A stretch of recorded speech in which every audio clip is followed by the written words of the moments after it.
Hello everyone. सो आज हम बात करेंगे ओवर थिंकिंग की। अगर आप ओवर थिंकर हैं तो आप अच्छी तरह जानते हैं that it goes nowhere. Okay, और एंड ऑफ द डे आप घूम फिर के बहुत सारी चीज़ें सोचते हैं बट उसका कोई आउटकम नहीं आता।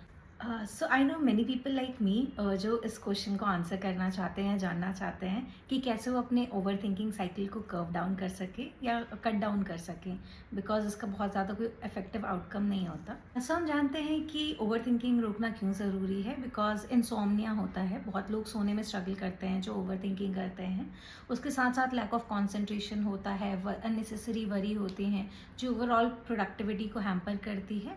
उसके साथ साथ मेंटल हेल्थ को भी इम्पैक्ट करती है। ये यही नहीं रुकती, sometimes it and up in chronic anxiety and depression, क्योंकि आप कॉन्स्टेंटली अपनी एनर्जी एग्जॉस्ट कर रहे हो, उसका कोई आउटकम नहीं हो रहा और कॉन्स्टेंट वरी स्टेट में रहना is not healthy. Let's talk about first of all that how to identify that you are overthinking. So if you are constantly looking for some threat outside, अगर आप बार बार किसी चीज़ को बाहर ढूंढ रहे हैं जो आपको नुकसान कर सकती है, या हर चीज़ से बहुत ज़्यादा ओवर प्रोटेक्टिव या कॉशियस हो रहे हैं, so that's a sign that you are overthinking. Simply answer and assurance ढूंढ रहे हैं।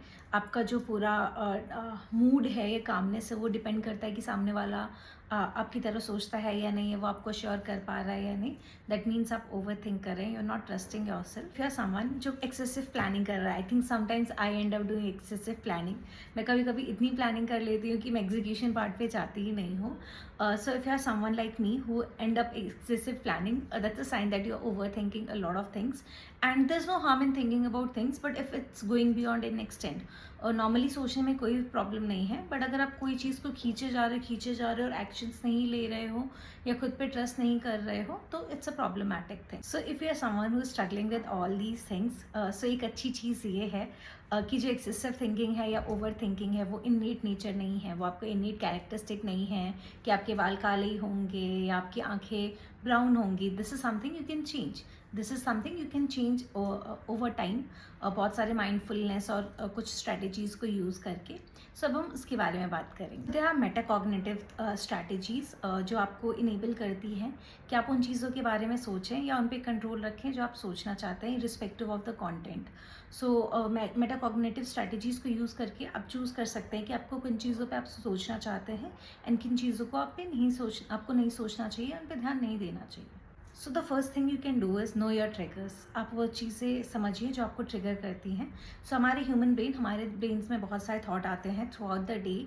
हम बहुत सारी चीज़ें सोचते हैं, बहुत सारी ऐसी चीज़ें भी चलती हैं जिन पे हम ध्यान नहीं देते, बट कुछ चीज़ें ऐसी हैं जिनको हम पकड़ के बैठते हैं, उन पर बार बार सोचते हैं। वो हमारे ट्रिगर थॉट्स हैं जो हमारे थॉट्स को ट्रिगर कर रहे हैं, ये हमको और उस पर सोचने या खींचने पर मजबूर कर रहे हैं।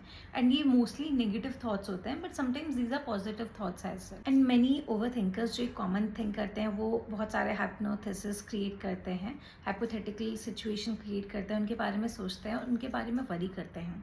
So best thing you can do is recognise your trigger कि ये चीज़ है जो मुझे शायद हाइपोथेटिकल सिचुएशन में अगर आप जा रहे हो या कोई चीज़ें अननेसेसरी अपने दिमाग में क्रिएट कर रहे हो, तो थॉट आपको अगर आते हैं तो just let them be, don't like think about it, just let them be as it is. Recognise that it's a trigger thought और आपको उसके बारे में नहीं सोचना है। So that's a conscious choice you have to make and conscious decision you have to make to avoid those thoughts. So दूसरी चीज़ आप जो कर सकते हो ये है कि रिकॉग्नाइज करिए कि क्या चीज़ आपके कंट्रोल में नहीं है और उनके बारे में मत सोचिए। फॉर एग्जाम्पल हो सकता है कि मैं सोच रही हूँ कि कल को फ्यूचर में सुनामी आए तो मैं क्या करूँगी, मेरे कंट्रोल में नहीं है, मुझे नहीं पता मैं उस सिचुएशन में कहाँ होंगी, क्या कर रही होंगी, कैसे रिएक्ट करूँगी।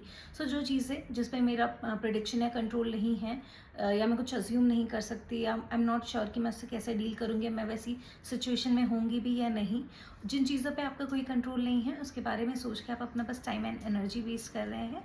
एंड उसको कॉन्शियसली रोक के कि ठीक है, I am not gonna think about something जो मेरे कंट्रोल में नहीं है। इससे आप अपना ओवर थिंकिंग बहुत एक्सटेंड तक कंट्रोल कर सकते। तीसरी चीज़ जो आप कर सकते हैं, पोस्टपोन योर वरीज। अपने जो अगर आपको थॉट आ रहे हैं और आपको लग रहा है कि आपको उस पर सोचना चाहिए, सो आप अपने थॉट्स को बोलिए कि ठीक है, मे बी 2 घंटे बाद में इसके बारे में सोचूंगी या 2 दिन बाद में इसके बारे में सोचूंगी। So always try to keep on postponing your memory, tell your memory और ब्रेन कि ठीक है, मैं शायद अभी इसके बारे में सोचना चाहती हूँ, लेकिन मैं 2-3 दिन या 2 महीने बाद इसके बारे में सोचूंगी। You don't have to think about it then and there. One more thing you can do is control your attention. आप अटेंशन कैसे कंट्रोल कर सकते हैं? आप एक छोटी सी एक्सरसाइज कर सकते हैं। अपना थॉट किसी चीज़ पे लिख लीजिए और उसको किसी ऐसी चीज़ के सामने रखिए जो आपको देखने में अच्छी लगे, मे बी बालकनी व्यू में या प्लांट्स के सामने, और उसको सामने रख के आप प्रैक्टिस करिए। थोड़ी देर आप प्लांट को देखिए या व्यू को देखिए, एंड थोड़ी देर के बाद आप अपना अटेंशन फिर से थॉट पे लाइए एंड फिर से अपना अटेंशन व्यू की तरफ शिफ्ट करिए।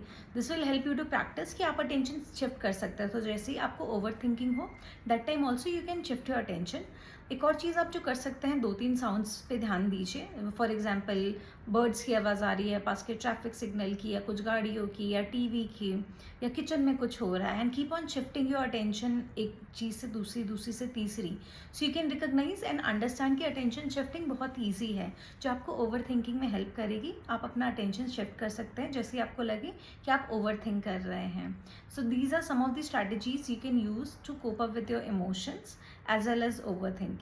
सो जस्ट रिमेंबर कि हम ओवर थिंक इसलिए करते हैं क्योंकि हम ह्यूमन बींग्स हैं, हम कुछ सेफ्टी और कंट्रोल चाहते हैं चीज़ों पे, इसलिए हम उसके बारे में एडवांस में सोचते हैं। बट इसके बहुत सारे नेगेटिव इफेक्ट्स हैं, so you can always control it, otherwise it can lead to severe issues. So I hope you like the content. अगर आपको कॉन्टेंट पसंद आया हो, so please hit the subscribe button and like the video. Thank you.